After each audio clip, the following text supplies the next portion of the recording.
Greetings and welcome to Pinball Help. Mike here. This is the second part to my work on this Mystic pinball machine, where we had a coil that would not come up, the center drop target reset. If you watched the previous video, you realize that when I traced it, I found that there was a missing driver transistor at Q16 right up in here. And it was literally missing.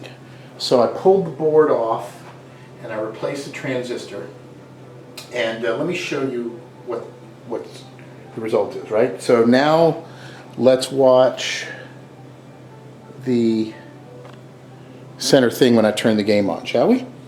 So there it is. It's working, except it's stuck on. All right, that's not good. So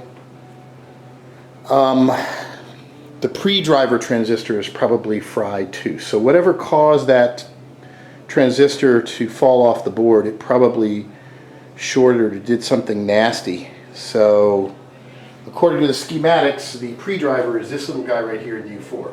This chip is soldered onto the board, so it's going to have to be replaced. So while I thought this was going to be a simple solution, it is turning out not to be a simple solution. I'm going to have to pull this board off again, and I'm going to have to take a look at this.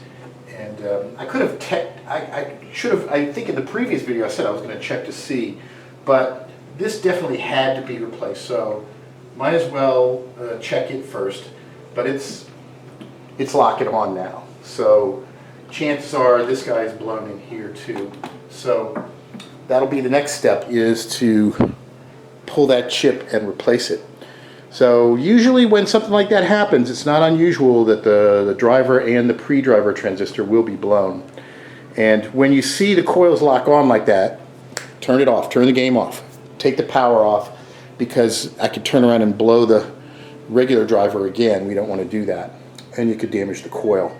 So a little bit more work necessary in order to get this thing back to 100%, but we're slowly making progress. So not much I can cover right now. I'm going to have to look and make sure I've got that chip. And I also discovered something when I pulled this board off of. The previous owner had soldered some of these wires to the actual backside of the driver board. So I'm going to have to redo this entire connector here because it's messed up and burned, and they soldered it to the board.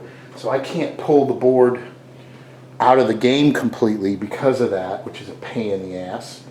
So nothing is ever going to be simple, but work will continue on this game, and stay tuned for an update on it, and we'll see what happens. Thought maybe just swapping out that transistor would fix it, but it's going to be a little bit more work. So thanks for watching. Stay tuned for more, and be sure to visit pinballhelp.com.